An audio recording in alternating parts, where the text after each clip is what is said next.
preparation time has expired.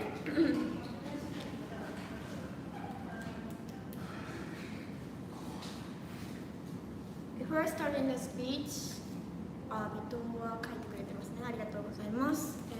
I am a chair of this round of whiskey, and judging with me is Ayaka-san and Sato-san. The motion for this round is this house, the university, abolish, and all forms of conscription. Without any further ado, I'd like to call upon Prime Minister to deliver a speech within 7 minutes. Here. ちょっとそう、聞こえるかだけ確認しなきゃ。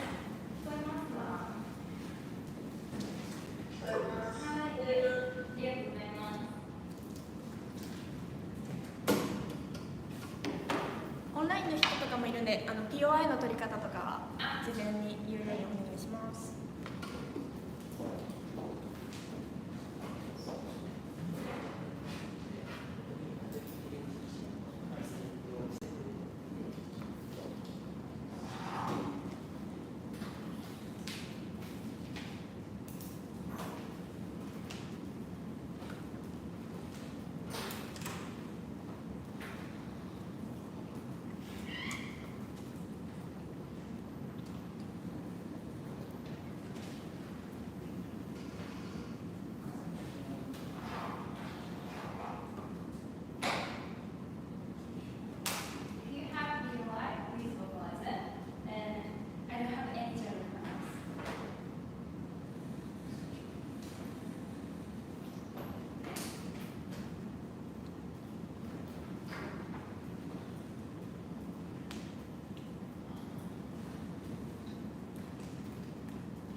Starting my speech in 3, 2, 1.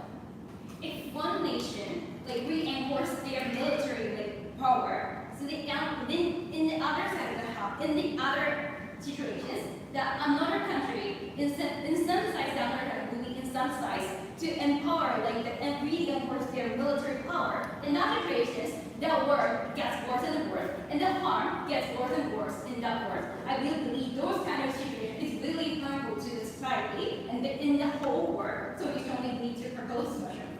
Okay, for the exact Prime Minister, firstly, definitions of the war, definition of the really some kinds of wars, and secondly, I will talk about why in their side of the house, the war gets worse and worse, and the harm gets really spread in the whole world. And thirdly, I will talk about why the war is more likely to happen in their side of the house. And lastly, and third part of my speech is why the harm in the dictatorship countries will the innocent people are forced to go to war. And lastly, I will talk about why it is necessary to propose a motion. Okay, firstly, definition of this the conscription. I think those conscriptions is really regular things. For example, in Russia, and for example, Korea, or something like that. And moreover, the conscription is conducted not only before the war, but also after the war. They the conscription is conducted. So we ban the war before the war, not only before the war, but also after the war. And thirdly, the definition is by conscription, a lot of people is dying before just 1 week, and 1,000 people and billions of people in this world now. Okay, moving on to my argument. Why in their side of the house that war gets worse and worse, and that harm is spreading in the whole world? I think there are 2 reasons. Firstly, the scale of the military gets bigger in that attacked country. So if one country will be attacked from another country, in order to protect themselves, the nations force the citizens to go to war, or at least they have the incentives to reinforce their military in their side of the house. In other situations, the scale of the war, relating to the scale of the military gets bigger, the scale of the war gets bigger and bigger. And the second reason is that the people's right, and in their side of the house, the people are forced to go to war, as I explained before, the first reason. In that situations, they are taken away from the ordinary lives, and they will deprive of the really daily, really precious daily lives. their work and sacrificing their really like the precious and innocent lives. Okay, this third part of my speech is like in their side of the house, why they are really like more like war is more likely to happen when they are attacked from another countries. There are two reasons. Firstly, as I said before, in order to protect themselves, in order to protect the history in their nation, or in order to protect the really family, or in order to protect their daily lives, that in the attacked countries, the incentives go to war is bigger and bigger. And in that situation, in that war is more likely to happen in their side of the house. And second reason is that attack, like, it's not really like that only military power is compatible to the attack from another country, because like there are two reasons. Firstly, so if they are only keep escaping from the attacks, the attack still is going in the side in the war. In that situation, the only military power is really compatible to the attack from another country. In that situation, they have the only like the choice. Like they can choose but to attack like to another country in return for. Okay. In that situation, like those countries in attacked countries, they have to really like willing to go to war to like in the attacked countries. Okay. And third part of my speech is like the harm in the dictatorship countries. So in that situation, the innocent people are forced to go to war. So there are two reasons. Firstly, if they don't go to war, the dictator in that dictatorship countries like torture them, or at least they torture them. At worst, they will kill them.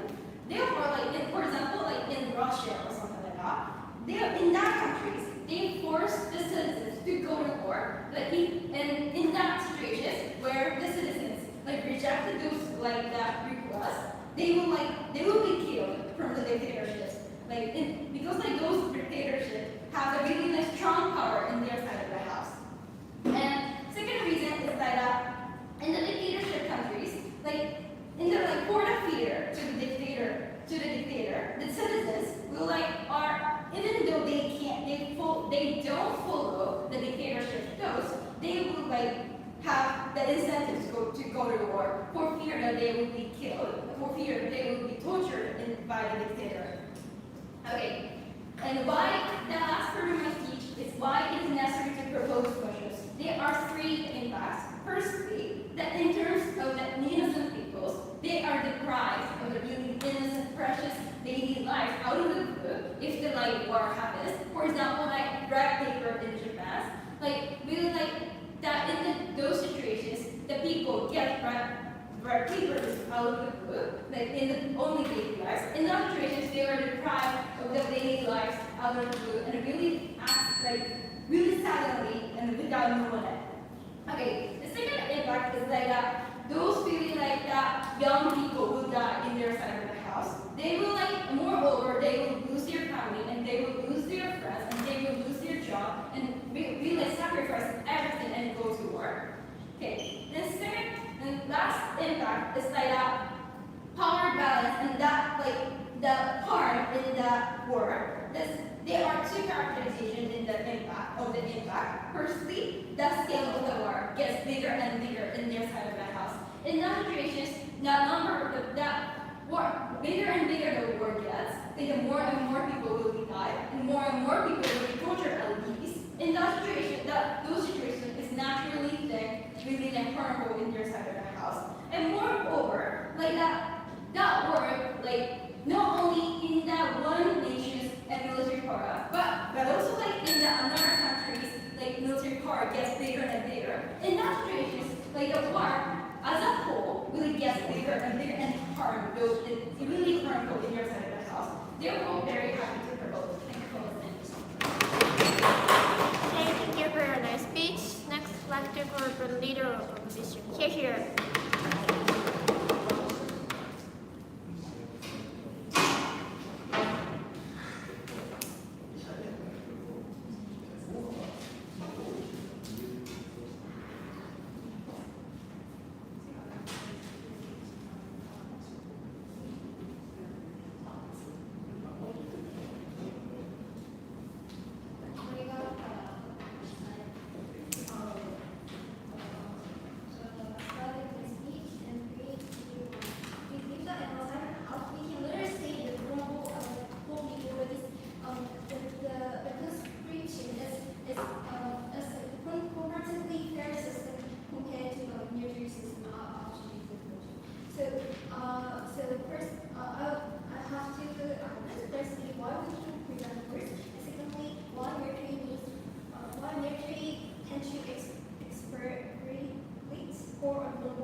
bad or tension relationship with neighbor country, for example Korea, because they maybe our KDS situated in the north. So moving on to my argument, firstly, why conscription can help a country strong and how it's going to be like leaders of the world. So conscription is going to can be the intimidation. So just have conscription is going to be the like huge major to stop the war. So two ways. They can keep the balance for the countries. With this one conscription, because having conscription means that the country is preparing for the war.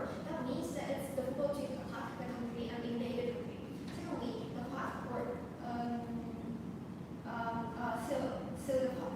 The consequence is that like when the conscription stops, the scale of military power is going to be increased. Therefore, the opponent can think that it's easy to invade the reserve country, and when we stop conscription, the possibility of a very war is surely increased.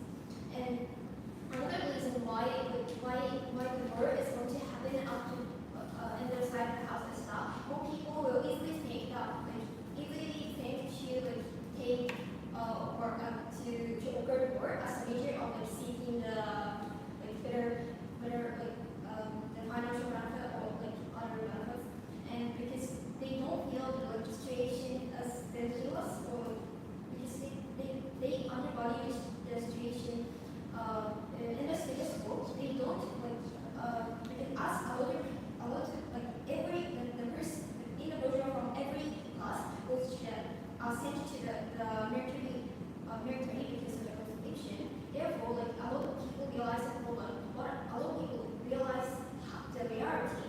And as in that situation, as a lot of like family of them have experience of going to the conscription, they don't want to like harm. A lot of people don't want to harm these like family of them.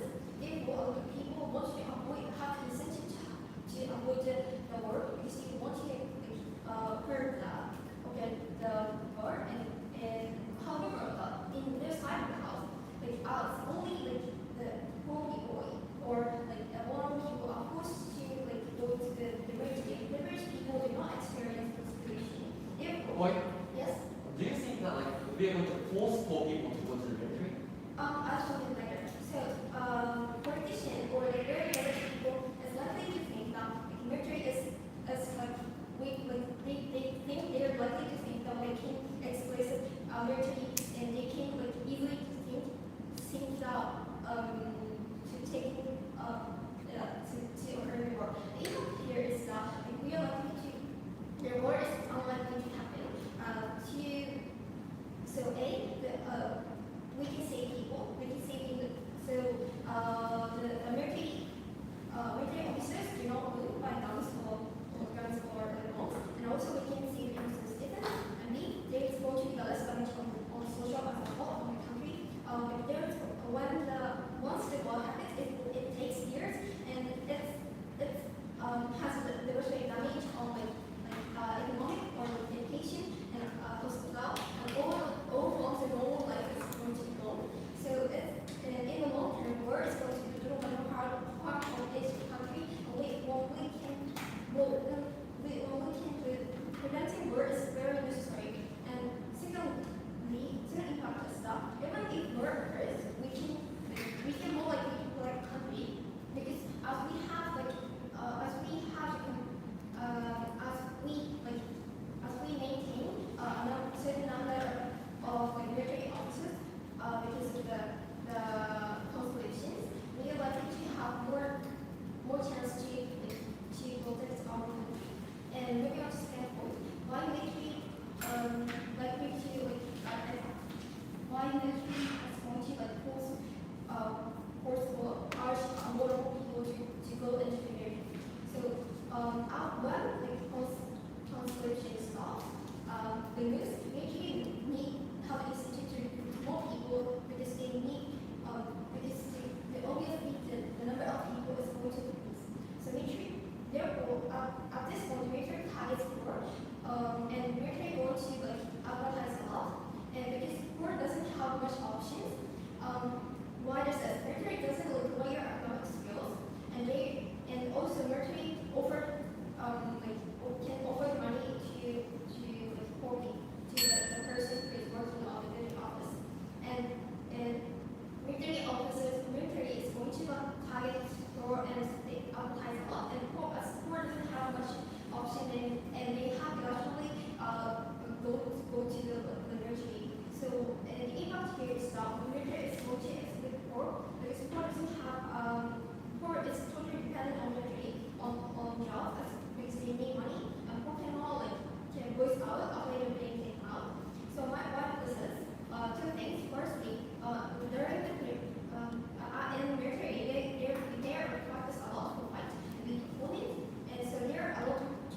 Also, my speech in 3, 2, 1.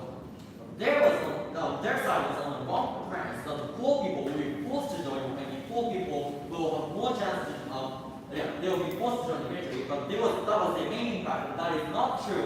Also, it's a flip argument, so this is why we will flip around. First of all, my speech will be constructed into 4 parts. First of all, I will give a rebuttal to the argument. And second part, I'll add some impacts from my first speaker's speech, and also I'll explain the mechanism more. And thirdly, I will justify why we can introduce this plan. And fourthly, I will talk about my new argument, which will be about those people's choice who are conscripted will be lost. Now first, I'll talk about the rebuttal. Like they said that if the conscription system is lost, like big countries will attack those weak countries that doesn't have a conscription, but this is not true because in the status quo, for example, China and Korea. Korea is obviously weaker than China, right? China has more military or maybe bigger military, right? But China is not attacking Korea, or maybe China is not attacking a different country, or maybe Singapore, those countries as conscription now, right? And we couldn't see the difference between the status quo that after the plan, the China's army is stronger than those weak countries or maybe smaller countries.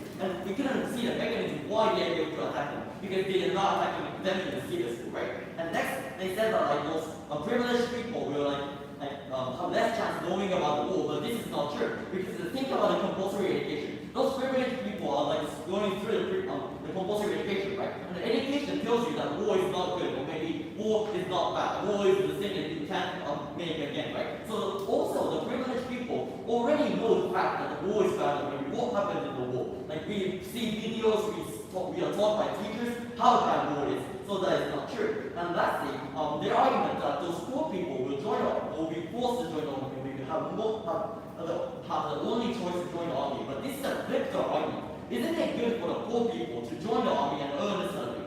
Poor people are struggling that they are not having a job now, maybe they are having less opportunity to earn a job, right? So if the poor people join the army and earn a salary, isn't it a good thing? Or maybe poor people will have more chance to live a healthy life, right? So it's a flip argument. And next, I'll add my mechanism to my first speaker. I will talk about why the scale of the war, maybe why the army or the military will be bigger. In the status quo, there is a conscription army and the people who want to join the army, right? Both are taken. And what will happen after the plan is that the conscription army will be gone, and it will be only the people who want to join the military or maybe who are incentivized to protect their country, right? So we can say that the scale of the army will be smaller after taking this plan. And also, who join the military are incentivized to protect their country.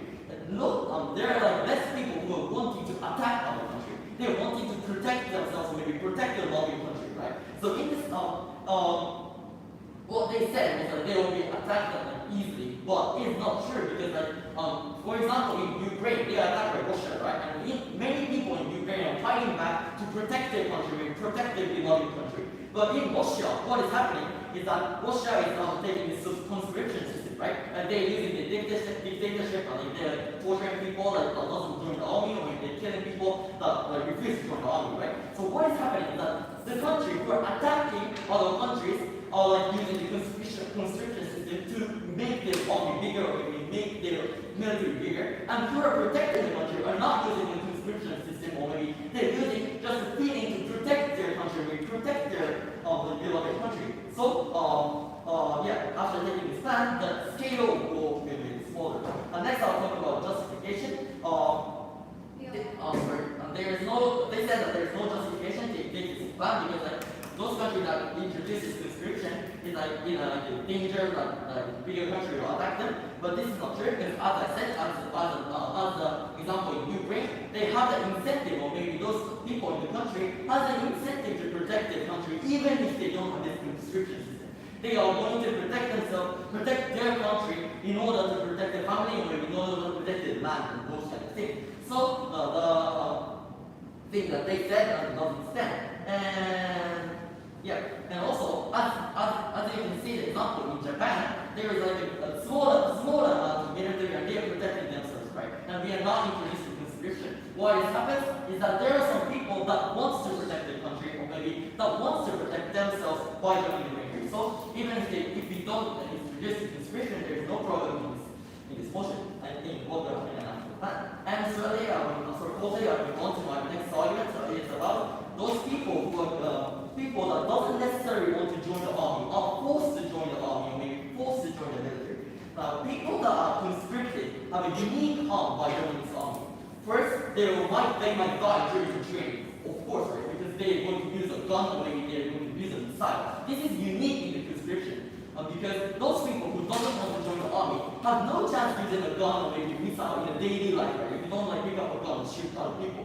But if you join the army by this conscription, you may have a chance to train using a real gun or maybe a real missile. In that situation, there will be possibilities that has like some harm to your body, right? And there is also examples like in Korea or maybe those kind of countries that introduce conscription that a trainee is dead or maybe a trainee is dying. In that harm is very big because it's unique in this conscription system. Those people that doesn't want to join the army won't join the army wherever this system is gone, right? But if this system is introduced and those people are dead or maybe they are hurt, that is a big harm. And next, their career will be stopped. This will be like at least harm. The first part will be the best harm, but at least they will lose the chance to pursue their career in their remaining age. They will be like conscripted in 20s or 30s, right? Those ages are the most important part, maybe the most important period of your life to improve your career or maybe to enhance your career. For example, BTS, they were like forget to like go to subscription, but in the status quo they're going to conscription and they're stopping their career as a singer or maybe they're stopping pursuing their dream, right? And what is happening to them is that by this motion or by this conscription, like they are losing the chance, or maybe they are deprived of the chance to act as a singer or maybe as actively as a singer, right? That is a big harm. This is because, as I said, there is no harm in abolishing this system, but the harm now is very big that those people who doesn't want to join the army instead, or maybe the person who doesn't want to join the army is losing their chance to pursue their career. This is why we're going to propose this time. Okay, thank you for a nice speech. Next lecture for Deputy Leader of Opposition. You're here.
Okay.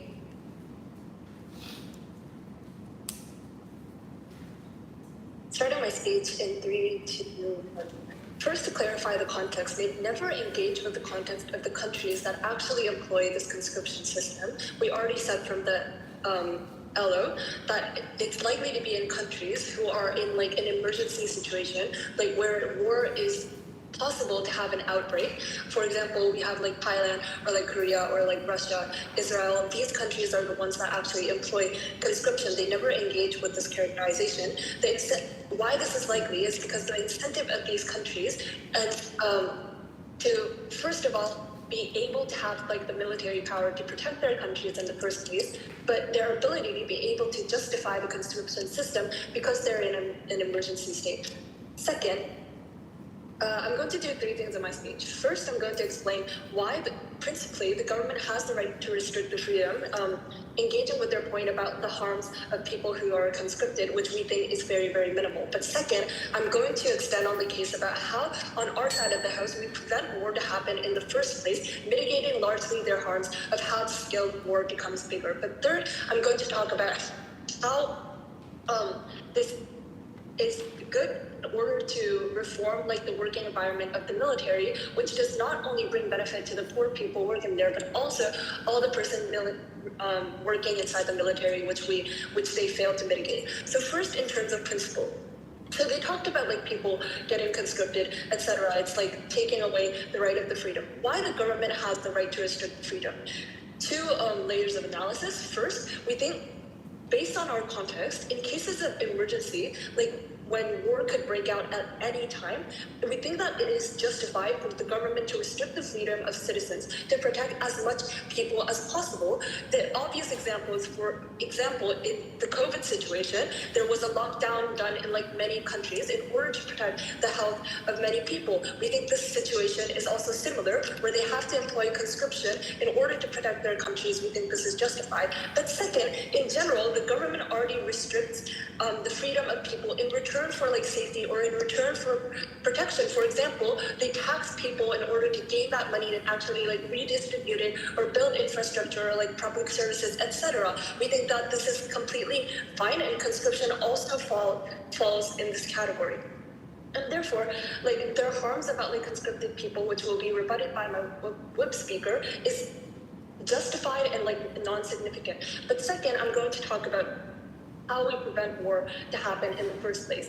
They miss the premise that conscription is the only way to strengthen your military. This is obviously not true because, one, there's already large inequality in military power in terms of size of the military or the amounts of weapons that you hold. We think countries like this, like the US or like many European countries, actually don't have conscription. The reason is that it's difficult to justify, and therefore it's likely to lead to massive amount of backlash inside the country that people simply don't want to go to conscription when like these countries are not even like being attacked, or like there's not even large kind of like justification in order to that it's an emergency state that they have to protect the country, and especially in these countries. And second, and therefore we think those countries like don't employ conscription. But second, we think the countries with like the weak military power are uniquely able to employ this method to increase their military power, because it's a consensus that conscription actually increases your military power, and therefore utilizing that, we think that by using this, they can say that they are using this in order to protect their country and use it as a reason to like employ conscription. We think that this is the likely scenario. Now, why does this lead to prevent like war to happen in the first place, co-opting all of their impacts? Because we think that no people dying is way better than like less people dying, which they say the scale of the war is going to be smaller. We think that like these countries are not going to be attacked on the first place uniquely on our side of the house, because one, countries calculate the effects of the war before it happens. They say that China is not attacking any status quo. We think that example actually supports our case, because they are deterred because Korea has conscription or because Taiwan has conscription. That is why they calculate the risks or the risks and benefits of actually attacking that country, and say it's not like worth taking that risk because they know that they're not definitely going to win. Like when they know that it's going to be extremely like difficult to win the war, we think that's the point where these countries actually hesitate to go to the war, and because the loss is like not worth that the loss in terms of like economic loss or like the resources that are going to be lost is not worth like doing the war in the first place. Second, this leads to incentive to find other methods. We think that this is the unique tipping point when they say, well, like, war is not worth it. Why don't we find a way to actually solve this problem? For example, like having negotiations or conversations. Third, the more they say that the scale of the war is going to be big on our side, the more that is going to actually work as a deterrent for many of these countries to not go to war. Because the reason that like many countries actually hold nuclear weapons is in order for them to like not need to use like any weapons, not need to go to war. We think that this is the tactic that they use. Uniquely on our side will prevent a war to happen, and therefore we co-opt all their impacts in the first place. Finally, in terms of like their rebuttal, talking about how like it's actually good for poor people to go to war. No, it's good for poor people to be able to go into the military. First of all, we don't think this is true. We think the comparative is, for example, you do like manual labor or part-time job, which is available for these people. However, not available on their side of the house because the military has strong incentive to expand and recruit as much people as possible because they don't have this conscription system, and therefore they're going to advertise in these poor areas specifically and make it seem as if the military is the best choice. We think that manual labor, etc., it might be like hard, but at least it is safer because you don't have like a fear of having to go to war all the time, or you're not pressured by like the exploitation of the people at the top, which is likely to happen on their side of the house. But note that our impacts don't only go for the poor. It's for every single person in the military that suffers from like extreme working environments, which is closed off without this conscription system, where like people like go in and out, and therefore they're not relying on the military for like their lives. It's easier for them to voice out when there is a problem. There's a check and balance system. They never engage this point. We think on all metrics we have won this debate. Thank you. Okay, thank you for a nice speech. Next, I'd like to call the Governor Whip to deliver a speech within some minutes. You're here.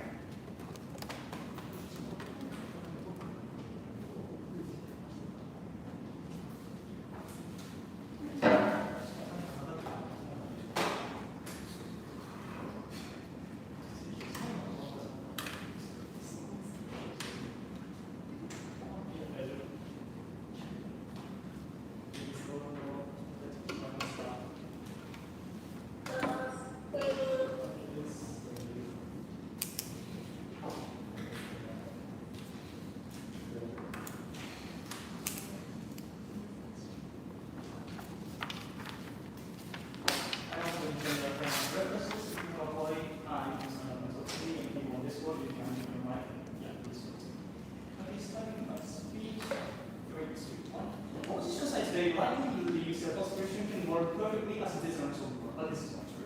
We will rather love as an incentive for other countries to reinforce their military power, and when the war occurs in that kind of situation, that would be even worse, right? And even if it works as a deterrent, it just causes like harm to like rural angry citizens in the country in other ways. So therefore, we strongly propose this motion. Then first of all, I just want to confirm that they are saying that they are only talking about the countries that introduce Conscription because they want to use it as a defense against strong other countries. But we are talking about the cases that applies to literally all the countries, so I think that is okay. And this round comes down to two questions. One, which says therefore like the war military condition or like the bounds, right? So compared to today, we are talking about like how if one country really enforces their power, the other countries around them will also have to reinforce their powers. Consider a case of Cold War, the era of Cold War, right? USA and Russia, Soviet, that kind of thing. This is called dilemma of security of those countries. When examples of Germany, Japanese, this is obvious, right? And if one country has strong power, other rival countries, or other countries that are weak, then around those countries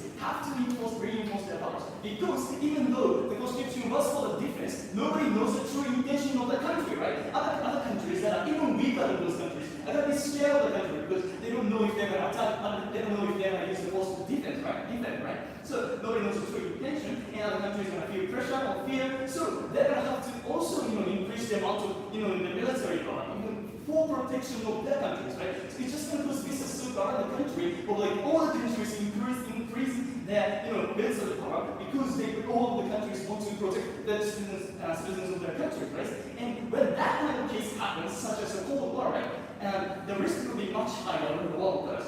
And if they didn't have like much military power, if in proportionally other countries will lose their powers because there is no reason to like increase the power. Right? It just costs a lot. It just harms people's lives. I think this is obvious. However, if one country, as I told you, introduces conscription, and if you try to start a war or something, it just gives other people incentive. So the margin of the military power will be small, but the total amount of military power that all the country have will surely increase, and the war happens. That will just get intense, and that destroys so many people's lives in other countries. So this is much more serious, right? And what the political side is saying is that it just works as better, so it brings balance to the world, right? Like what I just said, this is not right, right? Increasing the military power will not bring balance to the society, considering the case of Cold War, or even the status quo what's happening, or like even like the Muslims and Christianity in the medieval times. I think it is obvious from the historical events, right? If certain people have the power, other people will be scared, right? Or even though they're not scared, they will have to, like push them down because they're going to be scared of them if they have power, right? So I think this is obvious from the historical events, right? And maybe they are saying that those countries will lose incentive to invade because that causes a lot of money damage.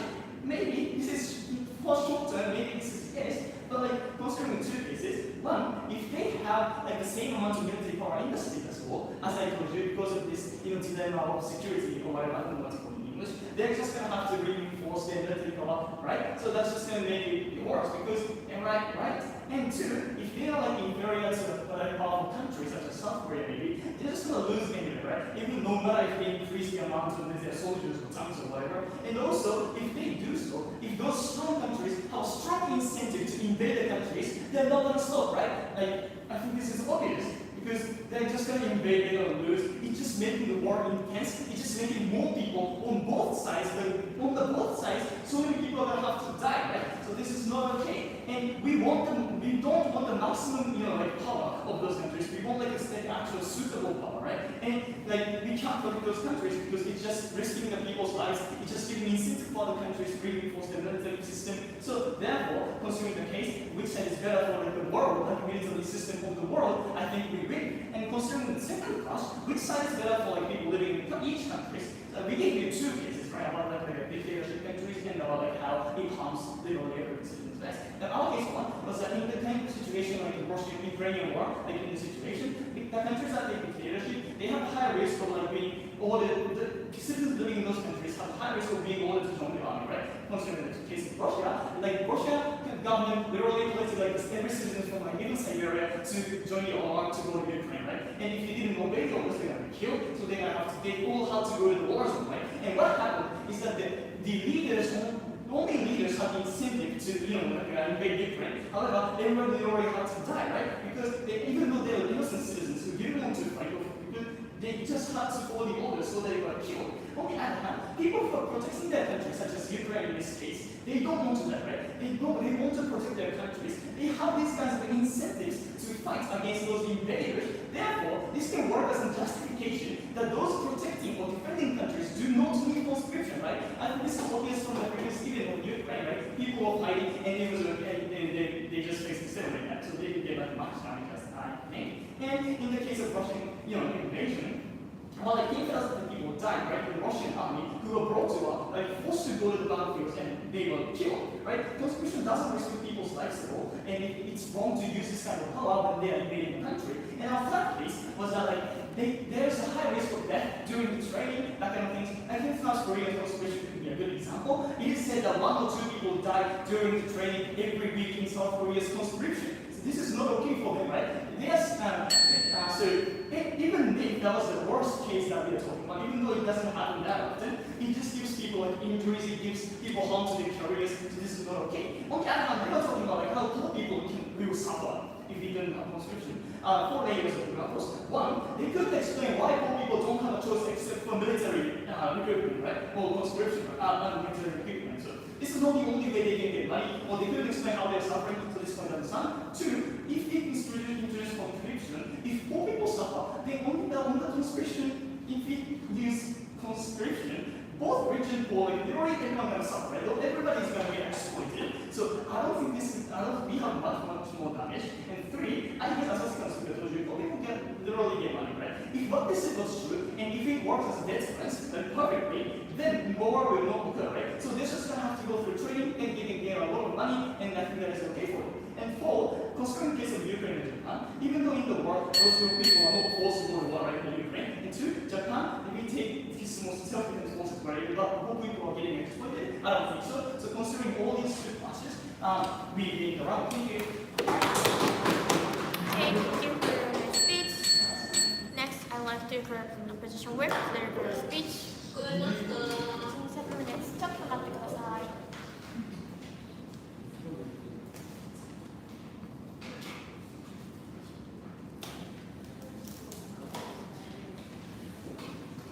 もう一回声出してもらっていいですか？声、なんて言いましたか？声出して。うん。あ、はい。聞こえると思います。大丈夫そうですね。はい、じゃあいつでも始めてください。なんかポイするとき画面とかになんか画面に映ってくれるとありがたいです。あれこれってついてるね。うん、この辺来てくれたら多分。はい。はい、見えます。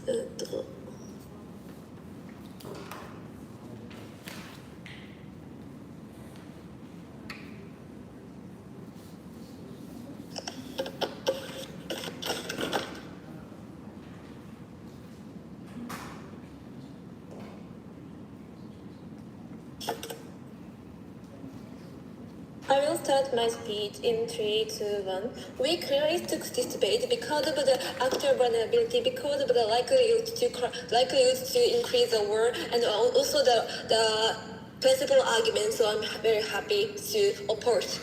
3 things to say. First, it is our principal argument, the state have the right to restrict people the right or not, and secondary, it is the war will increase or decrease in your side of the house, and thirdly, it is the comparison, actor comparison, which the which side actor should be prioritized, like ordinary people, the precious, like other PM said, or our cases that vulnerable people, poor people have no option to join the military and will be exploited in the military one by one. First, the state have the right to restrict people the right or not.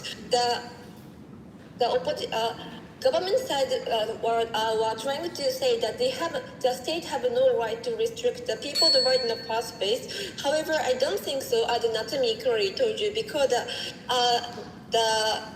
because of the reason that there is a lot of restriction even in the another status quo, like a taxes or that kind of things. And yeah, it is true that the like people's right or like people's like body autonomy is so important. But I think that because of the two reasons, I think that the state have a just right to restrict the people's freedom, people's body autonomy, right?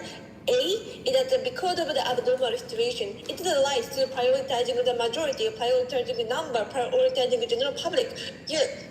As Natami Curry told you, because of the in abnormal situation like a COVID-19, it is legitimate for the governments to restrict the people not to go to anywhere. Please stay in home, or punishing the people who are out in, for example, like France. This is justifiable if the country are in an abnormal situation, and also given the context as Ellie told you, the country which do the conscription is a country which in abnormal situation like Korea who have in war, like Israel or Thailand who have a highly tension to other country, right?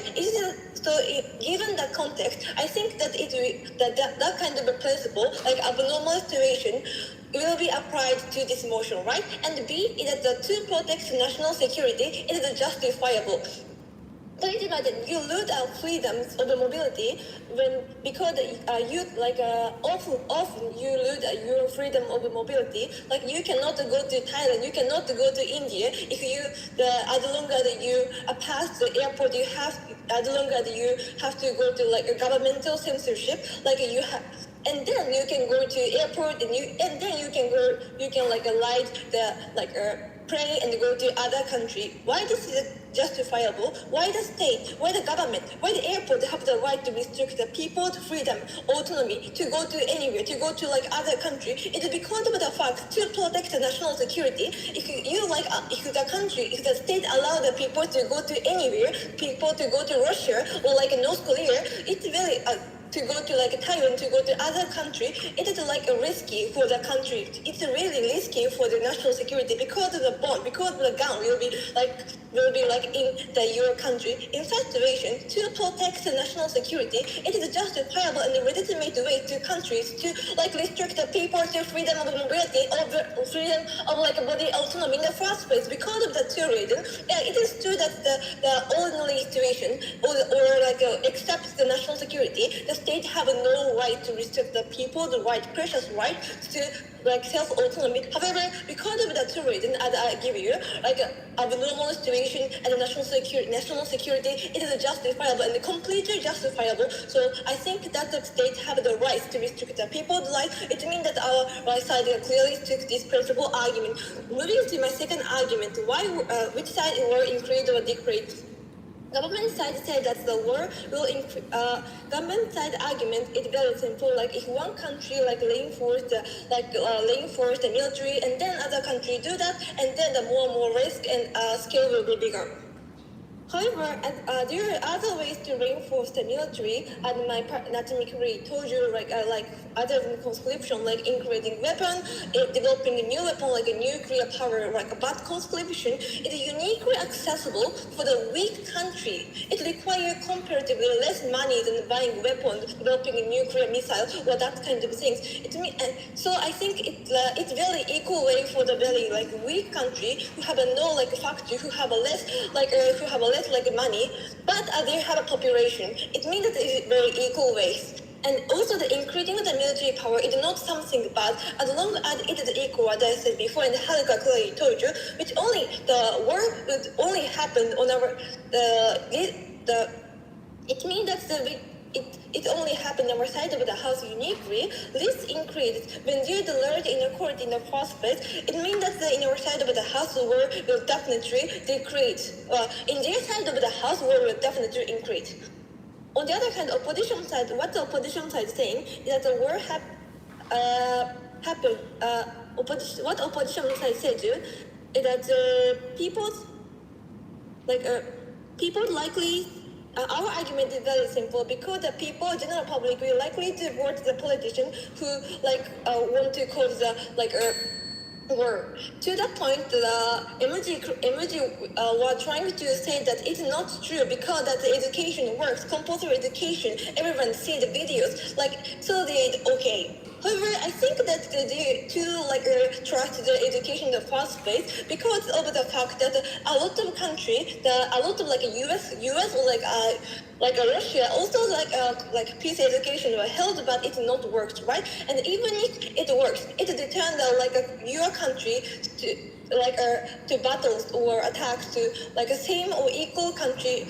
But it doesn't deter the attacks to weak country like US attacked Iraq or US attacked a very weak country, that kind of things. And sadly, that even if that case true, what extent, what percentage, or what population, what extent, I cannot understand your argument. It means that the general public will likely still vote for the politician because you and your family and your friend will never related to the war in their side of the house. And sadly, it applies for Assad after comparison, they really want to save the people who are BTS and the people who pass the career. However, why it is important compared to the vulnerable actor as we clearly told you, right? They have no option. However, they have an option. BTS have an option. BTS have a precious career. However, our side vulnerable actor don't have a career in the first place. In such situation, I think that we clearly took this debate. Okay, thank you for your nice speech. Next, I'd like to reply of opposition to the speech within 4 minutes. Here. Okay.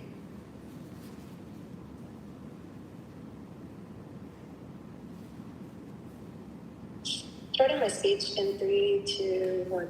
two issues in the reply speech. First, in terms of war, which side can better prevent it, which side is better in terms of whether war is happening or not. Second, in terms of individual harm, in terms of actors that are forced into conscription, or the people who need to go in the military on their side of the house.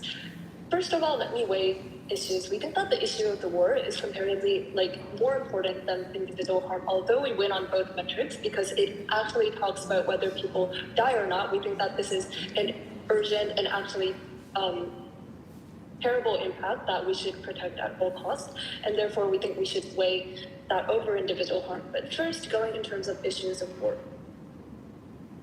Evaluating their case, 2 points. First of all, we think that their case was very weak because they never explained why conscription is the only way to reinforce military. Our nuance was that this is the unique way accessible to certain countries who can't increase their amount of weapons because and the conscription is the only way that they can actually increase their military power. The countries that they talk about that are going to increase their military power with this additional conscription could have done it in a different way. For example, increase in weapons, etc. The uniqueness is extremely unclear. We explain the uniqueness on our side of the house. But second, once the war happens, they say it's going to be devastating because more military power, etc. But note that it is unclear why. Two military forces with conscription fighting each other is worse than two countries fighting without conscription. We think that there was absolutely no illustrations. We don't think this is something that you can automatically assume. I think it should be mechanized more. We are on our side. We only say that the countries will make the calculus that it might be a large scale, but not that it will actually be worse, and therefore we don't think this actually contradicts our case. However, on our side of the house, we told you how countries before going to the war, they're going to think about whether calculate the benefit or harm. If they think that the scale is going to be big, meaning that the military powers are balanced and if this is going to go on for a long time, they're going to say it's not worth we're not worth going to the war, and therefore we prevent wars in the first place. We think their case about reinforcing military is actually something that is good. Our case is that balance is important, and the risk increases at the point where there is imbalance between the military power of one country and another country. The unique way they enforce it is with conscription, and it's not justifiable to take that away from a certain country. Second issue, going into individual harm. So they said that people forced into conscription, terrible for them. 2 things. First, the harm that they go through is minimal, as they are explained. We think it's simply just 2 years. They are still given food or housing. After that 2 years, they are free to go. We don't think it is something terrible. But second, we explained the principal justification that never got engaged with why governments have the right to actually restrict this freedom in forms of conscription in this case, and therefore we think we significantly mitigated the importance of their harm. On the other hand, we explained to you why the poor or vulnerable people are more likely to be forced into the military on our side of the house, which in and of itself is a harm, but our mechanism is not contingent on poor people coming into the military. There are other mechanisms, such as there's less people going to be connected to the military because conscription, almost everyone in the country is going to go through that. But there's more people reliant on military on our side of the house because they actually use that salary in order to make a living. That is the supporting of our case, where there's worse working environment in the military, lack of check and balance. We never heard any engagement to any of our points, and therefore proud to oppose. Thank you. Thank you for your nice speech. Lastly, I'd like to confirm the PM reply to your speech within 4 minutes.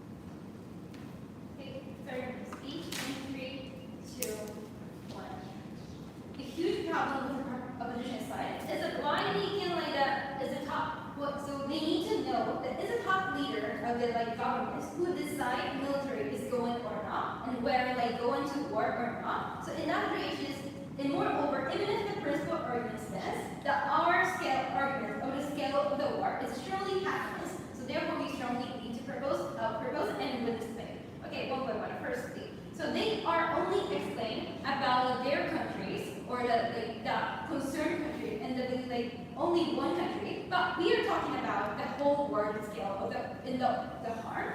So therefore, in that situation, the scale of the harm gets larger than in their side of the house.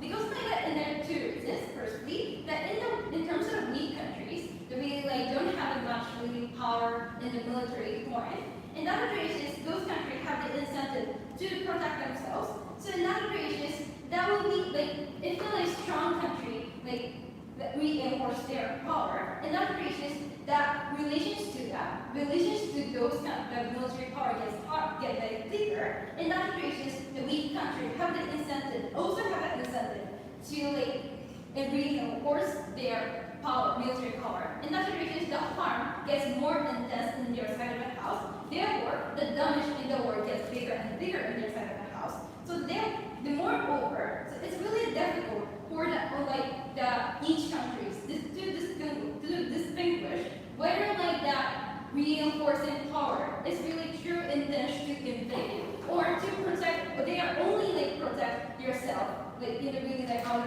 at the bottom of the heart. So in other cases, that engagement from the government side is really lacking in mechanisms, and moreover, it didn't engage with our arguments of the scale of the harm.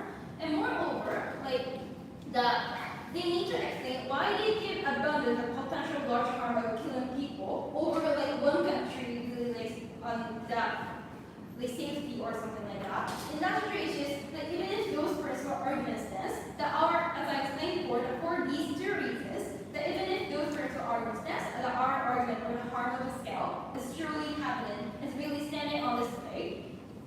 And moreover, the argument of the poor people is really is not important in this way. So because even if those countries is really the country exploited the poor people, having a risk, the higher risk of dying, and higher risk of losing your job, so than the other programs or other jobs. And moreover, even if that argument is true, that is really okay in the first place. Therefore, the argument of the poor people is not standing in this way. So therefore, in terms of the scale of the harm and that really the potential large harm in the whole world is really the more important in this debate. And moreover, we are talking about that more larger scale of the harm and of the war, but with their side of the house only talking about a really viewpoint of the one country, and moreover they didn't engage with why they can prioritize really potential harm, and moreover they need to know whether that is really only the top leader of the government who decide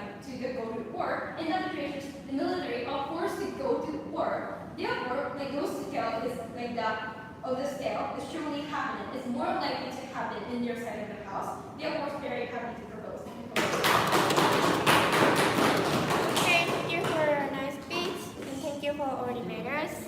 多分アナウンスメントがあるまで待っていただく感じになると思うんですけど、お疲れ様でした。